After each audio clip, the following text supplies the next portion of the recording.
presta atenção comigo numa coisa, queridos. Se eu perguntasse para você se você crê em Jesus, e é retórico, não me responda, o que você responderia? Mas se eu te perguntasse se você não simplesmente crê, como se diz por aí popularmente que é crença, porque a Bíblia diz que até demônios creem, tem uma coisa bem específica envolvida nisso. Se você crê para além dessa coisa comum, para além dessa coisa só mística, para além dessa coisa da religião, se eu dissesse assim, saísse banco por banco, perguntando você, olhando você nos olhos, e dizendo assim, você crê em Jesus? Como é que você me responderia?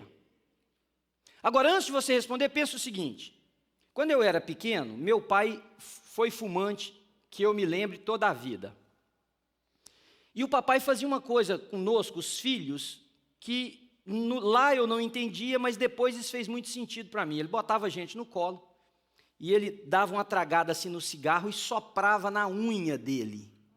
E aí mostrava aquela coisa preta que ficava. E ele dizia assim, se você quiser que o seu pulmão fique desse jeito, é só você seguir o exemplo do seu pai. Ele fazia isso.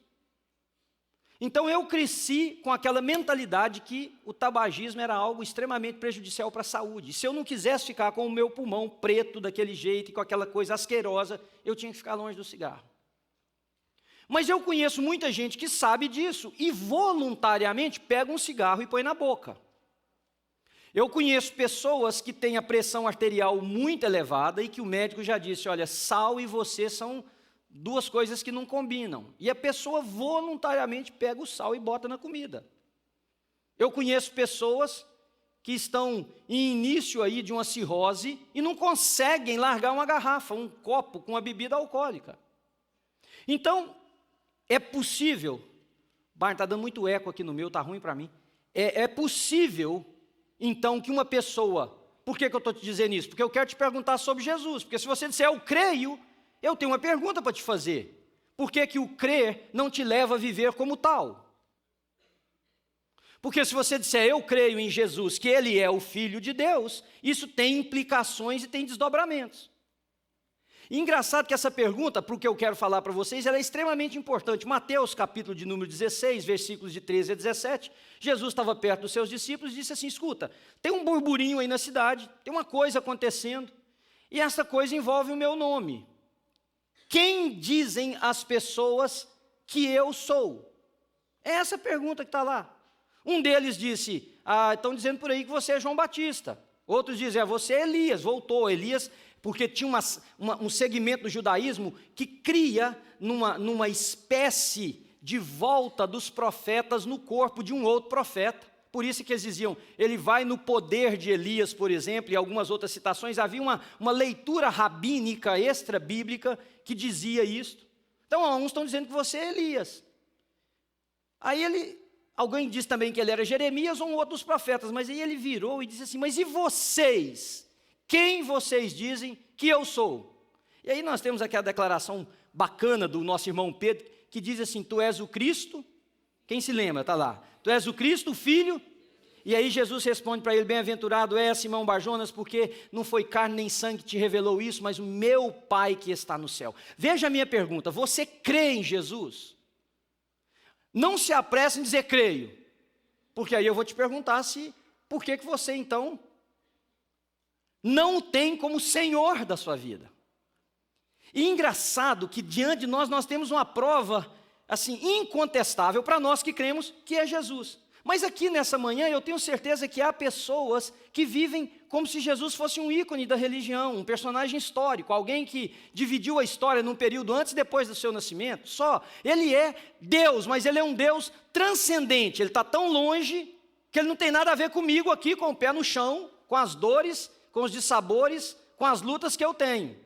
Não tem imanência nenhuma de Deus, não tem nada aqui, não toca a minha vida. Ou outros dizem, não, ele é Jesus, ele é o Filho de Deus, mas a vida desta pessoa demonstra uma outra realidade. Então hoje eu queria estabelecer não um tribunal aqui, mas um questionamento para você. Como Jesus disse para aquele pessoal, quem dizem que eu sou? As pessoas tinham que dar uma resposta. Quando você olha para essa mesa, e nós vamos partir o pão daqui a pouco e dizer que esse é o símbolo do corpo de Cristo que foi partido por nós, para que nós pudéssemos ser salvos da ira de Deus, justificados pelo seu sangue, adotados na família dele, e passássemos então, como o Evangelho de João diz, tivéssemos o poder de sermos transformados em filhos de Deus, eu te pergunto, por que você não se dobra a ele? Por que você não se entrega ampla, total e irrestritamente a ele? Por que você não se lança nos braços dele? O que te impede? Nós vamos tomar do cálice, e aí você vai estar sem palavra nenhuma dizendo, esse é o sangue da nova e eterna aliança que é dado por vós, fazer isso todas as vezes que vocês celebrarem esse memorial sobre mim, até que eu venha. E aí eu te pergunto, então por que você não deixa esse sangue te libertar? Libertar das mazelas, libertar em primeiro lugar do jugo do pecado, libertar em primeiro lugar da prisão que Satanás tenta colocar, mas por que você não deixa esse sangue também te libertar para você ser o que Cristo sonha para você ser? Uma pessoa livre, que ama, que perdoa, que ajuda, que estende a mão, que transforma o mundo, que olha para o mundo com o olhar de Jesus, que não aplaude a imundície e nem se dá àquilo que é injusto, mas que defende o bom, o certo, e cuja vida agora é vista num padrão que é muito mais para lá do que apenas para cá. Por quê? E sabe que eu, pensando essa semana, eu tentei uma coisa que eu não sei se vai funcionar bem. Eu quero rapidinho tentar mostrar para vocês que Jesus estava durante todo o seu ministério tentando dar dicas o suficiente para que todos os religiosos não tivessem dúvida de que ele era o Messias. Porque as pessoas iriam crer nele, mas os fariseus e os religiosos, que tinham uma resistência enorme em aceitar que alguém era o Messias esperado por ele, Jesus intencionalmente deu pelo menos 4 dicas de que ele era o Messias e de que só aqueles sacerdotes iriam saber que era ele. Mas interessante que mesmo assim, o sacerdote que examinou todos os milagres que Jesus fez, que era atribuído apenas ao Messias, foi o que condenou Jesus, porque foi o sumo sacerdote Caifás. Porque todo inquérito religioso, em última instância, ele caía na mão do sumo sacerdote para dar o veredito. O sinédrio fazia a sua análise, mas o sumo sacerdote validava ou não. E foi o sumo sacerdote que avaliou os milagres que só o Messias podia fazer, o que o condenou. Será que você não age dessa maneira? A gente expõe a palavra para você, e você entende que ela é a palavra de Deus, mas você mesmo entendendo que é a palavra de Deus, se recusa, se distancia. Tem 3 coisas, há uma história, e essa história é extra-bíblica, que no período intermediário da lei à vinda de Cristo, os rabis, eles tinham uma escola de ensino, cuja escola trazia alguns conceitos que haviam expectativas e haviam aspirações do povo de Israel, que mais ninguém poderia concretizar se não fosse o Messias de Deus. Presta bem atenção, o enviado de Deus. Eles dividiam em 2 categorias, por exemplo, os milagres. Haviam os milagres que todo homem correto, justo, com Deus poderia usar para fazer milagres. E haviam milagres que não importa quão bom, quão justo, quão correta a pessoa fosse, ninguém poderia realizar, segundo os rabinos, a não ser o Messias. Ora, se Jesus andava pela região da Galileia, ali pela região da Palestina, e quando João Batista, que viu Jesus, poderia ter usado qualquer outro título para Jesus, qualquer outro, grande homem, grande profeta, grande mestre, um rabi de altíssimo nível, ele usa uma expressão muito conhecida para eles: eis o Cordeiro de Deus que tira o pecado do mundo. Mas mesmo assim isso não foi suficiente. Então vamos ver alguns desses milagres. Havia um ensino que dizia o seguinte: só o rabino, o Messias, poderia realizar um milagre que o povo de Israel não via há centenas de anos, que era a cura de um leproso. Você pode dizer, não, pastor, já teve cura de leproso. Naamã foi curado de lepra, Miriam foi curada de lepra, há outros casos de lepra, presta bem atenção. Quando a lei se fechou, a codificação mosaica se fechou, até os dias de Jesus, nem nenhum judeu foi curado de lepra. Nenhum. Quando Miriam foi curada de lepra, a lei não tinha sido fechada ainda. Geazi pegou lepra, mas não foi curado da lepra. A Bíblia não diz, mas nenhum.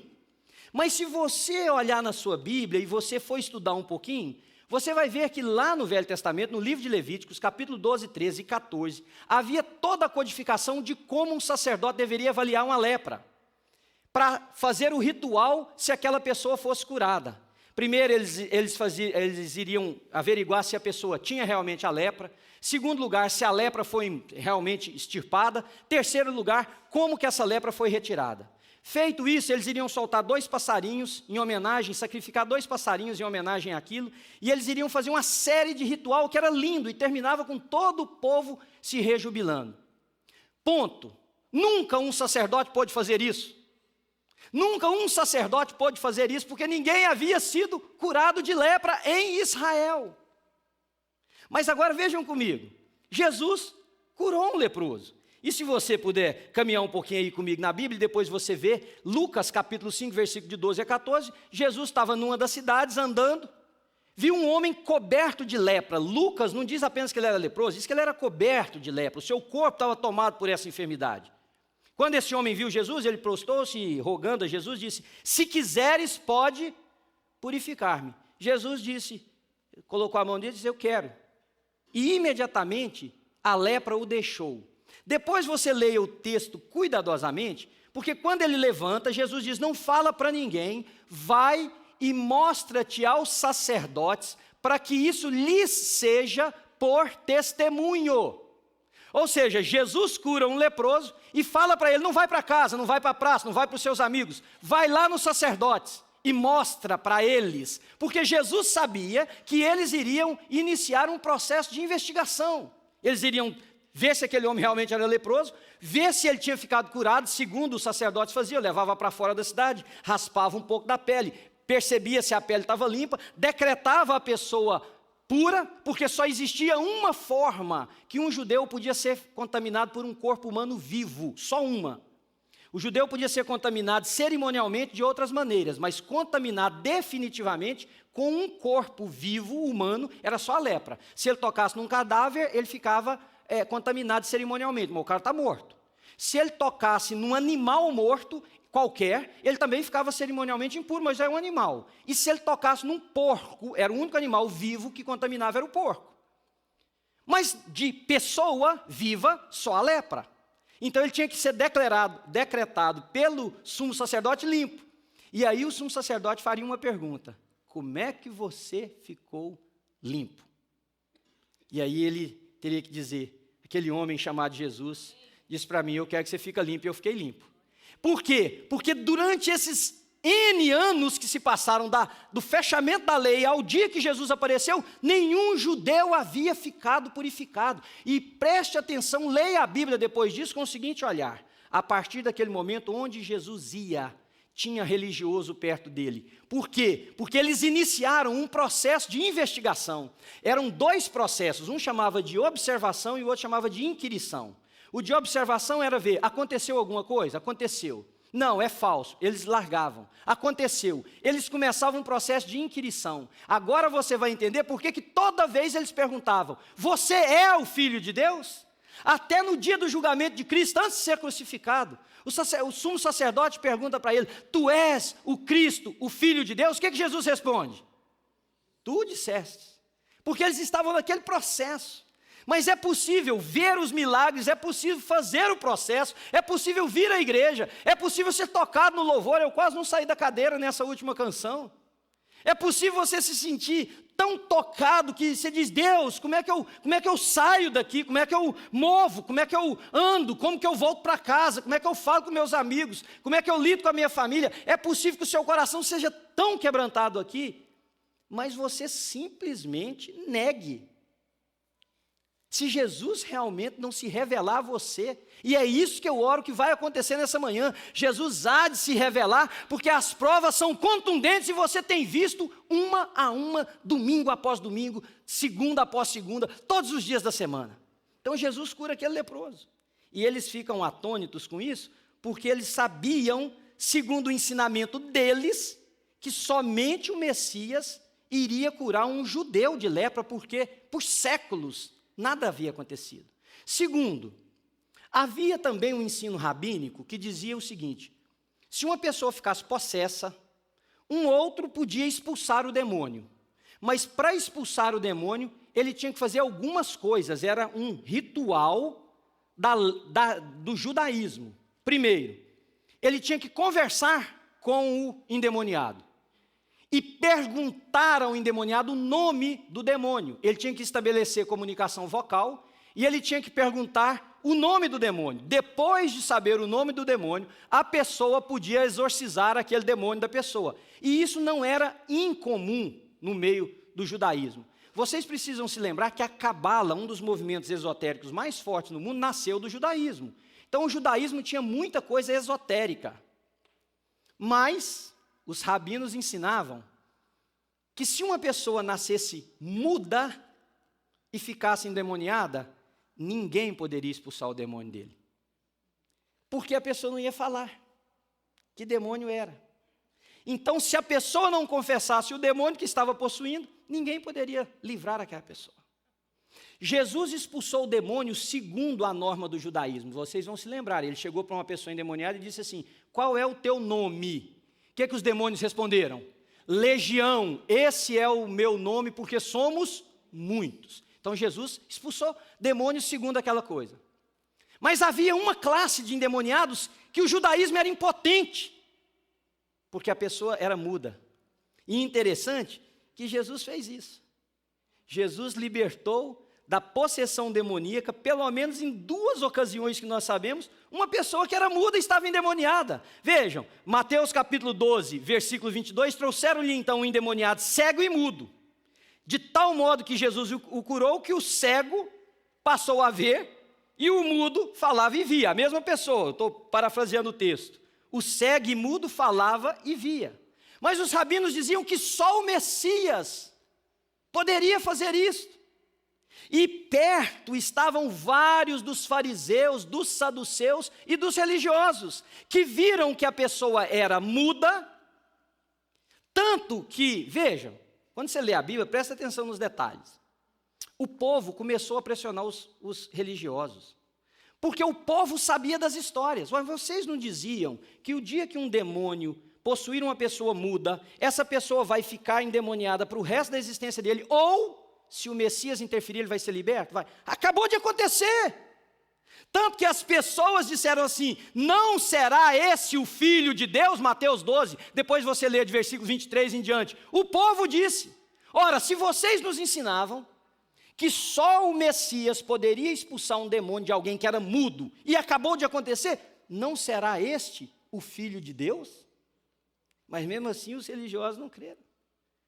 E não creram, e muito mais do que não crer, eles buscavam a maneira de perseguir Jesus.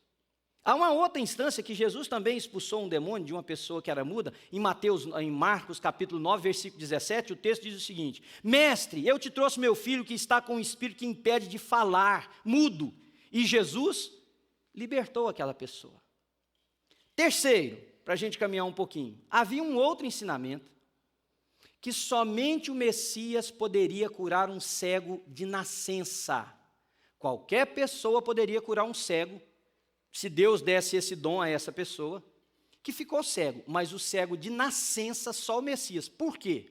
Porque os rabinos ensinavam 2 coisas. Quando uma pessoa nascia cego, ou era uma extensão da condenação de Deus, que está lá no livro de Números, porque Deus visitaria a iniquidade do pai no filho até certas gerações. Então a pessoa nasceu cega porque é uma punição sobre os pais. Ou uma outra crença judaica, que era que no ventre da mãe o feto poderia cometer um pecado. Quem se lembra, quando Jesus passou e viu uma pessoa que era cega de nascença, qual foi a pergunta que os discípulos fizeram para Jesus? Senhor, quem pecou? O que é o resto da pergunta, queridos? Este, os seus pais, para que nascesse cego. A pergunta é burra em si, diga-se de passagem. Porque como é que ele pode ter pecado para nascer cego, a gente pensa. Só agora você vai entender. Porque os rabinos ensinavam que era possível um feto cometer pecado e nascer com a decorrência daquele pecado. Jesus vai e explica isso e tira isso, que é impossível. Jesus responde: nem este, nem os seus pais pecaram. Mas e o que Jesus diz? É para que se manifeste nele a glória de Deus. Ou seja, se segundo os ensinos rabínicos, só o Messias pode curar um cego de nascença, porque o cego é cego de nascença, ou porque os seus pais pecaram, ou porque ele pecou, se só o Messias pode fazer isso, o Messias estava dizendo: então agora vocês vão entender que este milagre é um milagre atribuído única e exclusivamente ao Messias. E Jesus cospe no chão, faz um lodo, uma lama, passa um emplasto no olho daquele homem, vira para ele e diz o seguinte, muito peculiar: vai lavar-te no tanque de Siloé. Que quer dizer? Quem sabe o que o Siloé quer dizer? Tanque de Siloé, o enviado. Haviam no mínimo 13 tanques em Jerusalém. Por que mandar para aquele? Porque era o tanque do enviado. Jesus está mandando mensagem para os religiosos o tempo inteiro que ele era o Messias. Jesus está mandando mensagem para você todos os dias que ele é o Senhor da sua vida, que te ama. E muitas vezes nosso coração se fecha e a gente luta contra isso e nós não nos entregamos a ele por N razões. Vai lavar-te no tanque de Siloé. Duas causas: primeiro, porque era o tanque do enviado; segundo, porque aquela era a festa do tabernáculo. E na festa do tabernáculo havia uma cerimônia chamada cerimônia das águas, onde o sacerdote saía do templo, ia no tanque de Siloé, porque a expectativa judaica é do Messias, então a água não podia vir de nenhum outro tanque. Tinha que ser do tanque de Siloé, porque é do enviado. Eles desciam, enchiam cantando, e era uma descida muito íngreme e longe. Era o tanque mais longe do templo de Jerusalém, era o tanque de Siloé. E eles desciam, enchiam jarros de água, voltavam para o templo cantando, e o povo ficava em volta do tanque, esperando o sacerdote voltar para buscar mais água. Guess what? Os outros tanques da cidade todos vazios. O tanque de Siloé, pinhado de gente. Jesus é maravilhoso, amém? Você pode dizer glória a Deus, você que crê nele. Ele mandou a pessoa no tanque onde não só os religiosos, mas todo o povo estava reunido.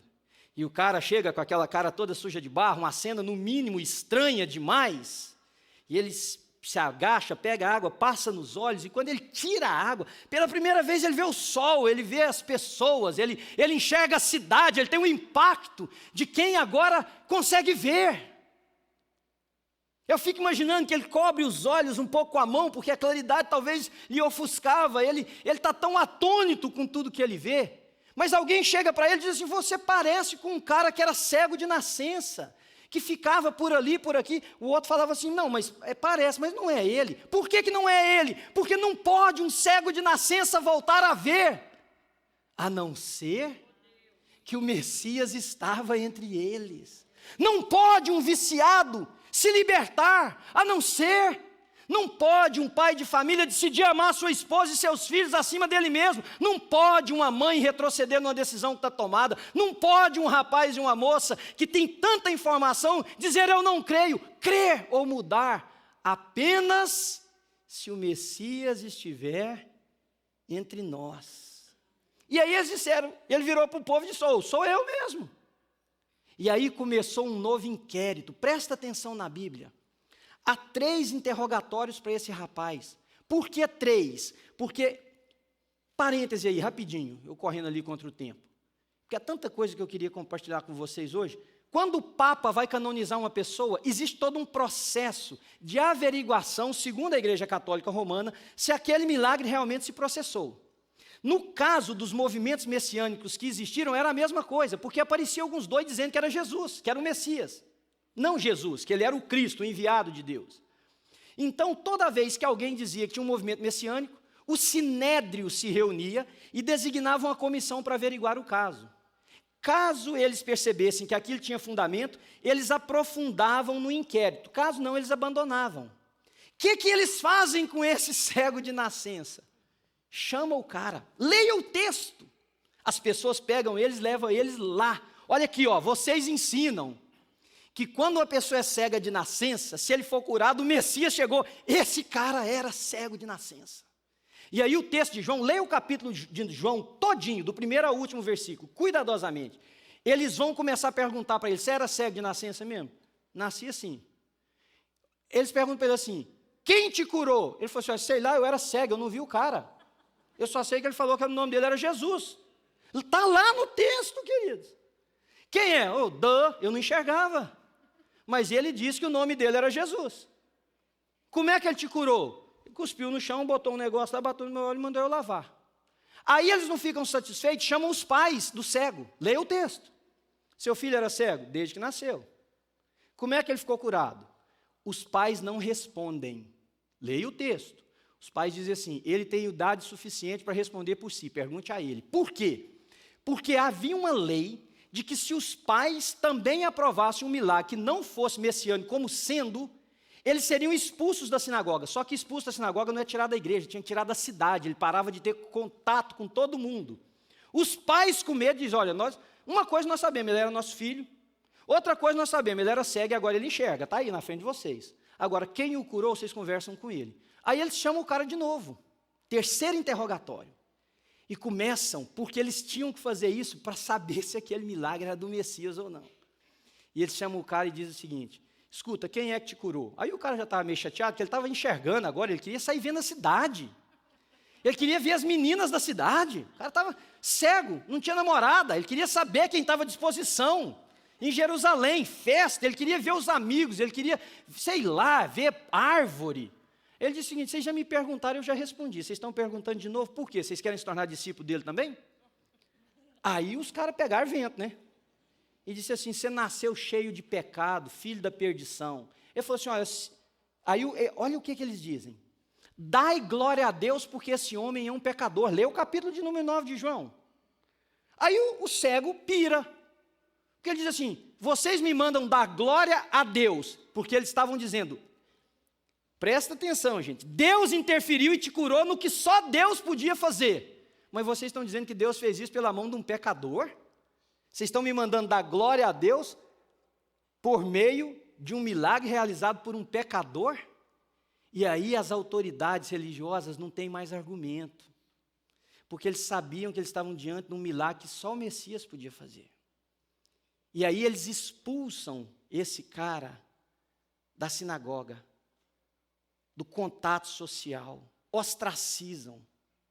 E Jesus não se contenta e faz o seguinte, ele fala, bom, eu mandei um leproso, eles não entenderam, eu curei um cego de nascença, eles não entenderam, eu fiz o que precisava para libertar um demoniado que era mudo e eles não entenderam, eu vou mandar 10 leprosos. E aí Jesus vai e cura 10 de uma vez, e para os 10 ele diz a mesma coisa. Aliás, para os 10 ele não cura, ele fala assim, vá e mostra-te ao sacerdote. E indo eles, ficaram curados. E mesmo assim, Caifás, o sumo sacerdote, foi quem gritou mais alto naquela noite, que Jesus deveria ser preso como um farsante, que Jesus deveria ser condenado como um criminoso, e que Jesus deveria pagar a mais alta pena que um ser humano poderia pagar, que era a crucificação. A morte por asfixia, a morte por colapso total de órgãos vitais, a morte com uma dor incalculável, inimaginável. Aquele que calculou e que mediu e que interrogou e que sabia que aqueles milagres não eram obra do acaso, só podia ser do Messias. Será que não tem muito Caifás em nós? Que vemos os milagres, não estes apenas, mas de Deus nos libertar. Será que nós não temos Caifás entre nós que dizem o seguinte, eu sei que Jesus é o Filho de Deus, e a minha pergunta para você é, se você sabe, por que você não se entrega a Ele? Porque João, no capítulo de número 20, ainda foi cauteloso o suficiente para dizer, irmãos, Jesus fez muito mais milagres do que estes à vista dos seus discípulos. Estes, porém, foram relatados para que creiam que Jesus Cristo é o Filho de Deus e que, crendo, tenham vida nesse nome. Jesus fez milhares de outras coisas. Mas estes é para que vocês saibam que Ele é o Cristo, o Filho do Deus vivo. e que, crendo nisso, tenham vida nesse nome. Como que você pode hoje de manhã ouvir isso? Aliás, pode, porque lá pode. Então aqui pode. É possível que saiam vocês daqui alguns, e tendo ouvido o que ouviram, não de mim, mas da palavra de Deus, e resolverem continuar vivendo exatamente como você vivia. Exatamente. Porque na noite em que foi traído, o Senhor Jesus Cristo, tendo tomado o pão, deu graças, o partiu e o deu aos seus discípulos, dizendo: esse é o meu corpo que é dado por vós. Jesus morreu para salvar a mim e a você. E hoje de manhã, você tem a oportunidade de tomar essa decisão. Eu creio em Jesus, e se eu creio, por que eu não me entrego a Ele? Então eu vou fazer uma coisa que eu não faço aqui nessa igreja nesse momento. Mas eu pedi muito a Deus durante essa semana. Eu não sabia quem estaria aqui, Deus sabe. Mas eu quero que você olhe para mim. E eu quero te fazer um convite. Jesus não fez esse convite lá para aqueles religiosos. Ele mandou os exemplos. Porque eles prescrutavam a lei, eles sabiam. Não, o dia que o Messias vier acontecerá isso. Está aqui. Não, mas acontecerá aquilo. Está aqui. Mas acontecerá aquilo outro. Está aqui. Mas o coração deles era duro demais. Mas o seu não é. Amém? E eu quero dizer para você que esse mesmo Messias está aqui. Não nesse prédio apenas. Jesus está chamando pessoas como eu e você. Não somente para crermos nele, ler e falar: a história foi dividida por esse homem foi um grande religioso. Não, para que o nosso coração seja dele. É verdade, e aí o Espírito de Deus toca o nosso coração e nos capacita a ir a Ele. E se tem alguém aqui nessa manhã que quer dizer: eu sou de Jesus, Senhor, eu creio que Tu és o Cristo, o Filho, o enviado de Deus, eu quero Te entregar a minha vida. Eu quero pedir você para ficar de pé um minuto para nós orarmos. Se tem uma pessoa, feche os olhos vocês, outros, e por favor, vamos orar. Se tem uma pessoa que quer dizer: Senhor, eu quero que isso seja, o meu coração seja cheio do Senhor, eu creio. A Tua palavra fala do Messias, e eu sei que o Messias veio. Você fica de pé, nós vamos orar e clamar ao Senhor Jesus. Deus amado, nós estamos diante da mesa da comunhão, a mesa do sacrifício, a mesa da celebração dos filhos de Deus. Diante de nós temos a Tua palavra, ela está nessa mesa, Senhor. Ela não está só ali na página do livro que nós chamamos da Bíblia, ela está nessa mesa. Porque Jesus deu o seu corpo em favor de nós, para nos resgatar, para nos salvar, para nos justificar diante do Pai, para nos transformar em filhos. E diante do Senhor, tem pessoas nessa manhã que entenderam isso. Talvez, Senhor, é aquela frase de Tomé soando no nosso ouvido hoje: você viu porque creu. Bem-aventurados são aqueles que crerão sem verem. E aqui diante do Senhor, ó Deus, nós temos um grupo de pessoas que não viram lá na região da Palestina, mas vemos a cada dia o toque do Senhor no nosso coração, a voz do Senhor no nosso ouvido, o chamado do Senhor para nós. Pai, em nome de Jesus, vem de encontro a essas pessoas, ganha 100% o coração deles, transforma a vida deles. Senhor, eu quero orar também para que nos outros, em nós que já cremos no Teu nome, mas às vezes essa crença, ela se configura num estilo de vida que é tão diferente do que o Senhor tem para nós. Eu quero pedir ao Senhor que nessa manhã, essa palavra do Senhor fique assim no nosso ouvido, latejando, Senhor, dizendo: se eu sou o Teu Senhor, por que você vive assim? Se eu sou o Deus da tua vida, por que o seu estilo de vida é tão contrário? Por que falta amor? Por que falta perdão? Por que falta comunhão comigo? Por que falta interação com as pessoas? Por que falta misericórdia na sua vida? Senhor Jesus, realiza isso aqui entre nós. O Messias veio, louvado seja o nome do Senhor. E Ele não está morto, Ele está vivo e reina para sempre. E Ele voltará para nos buscar e nós estaremos com Ele na eternidade. E é pelo sangue dEle, o sangue que João Batista disse, o Cordeiro de Deus, é que nós fomos salvos, Senhor. E é pelo sacrifício que Isaías disse, como ovelha muda, Ele foi levado perante os seus tosqueadores e não abriu a sua boca. Nós o ferimos, o ferimento eram as minhas dores, mágoas, pecados sobre Ele. Pela pisadura dEle nós fomos sarados. Porque o castigo que nos traz a paz foi colocado sobre Ele. Senhor Jesus, tem misericórdia de nós nessa manhã. Muda o nosso coração, Senhor, em nome de Jesus, muda. Nós não queremos provas históricas de que o Senhor é o Filho de Deus. Nós queremos provas existenciais em nós, é nós tendo esse relacionamento, cada um de nós tendo um relacionamento com o Senhor. Tu és o Deus da nossa vida, da minha vida, não das páginas do livro. Tem milagre que só o Messias pode fazer. Porque Jesus também olhou para aquele homem e disse: o que vocês acham que é mais fácil? Curar ou perdoar pecados? Para que saibais que o Filho do Homem tem essas duas autoridades, porque Ele é o Messias, perdoado estão os teus pecados. Senhor, muito obrigado por essa mesa e pelo que ela significa nessa manhã para nós. Nós te agradecemos no nome de Jesus. E se você pode, diga amém.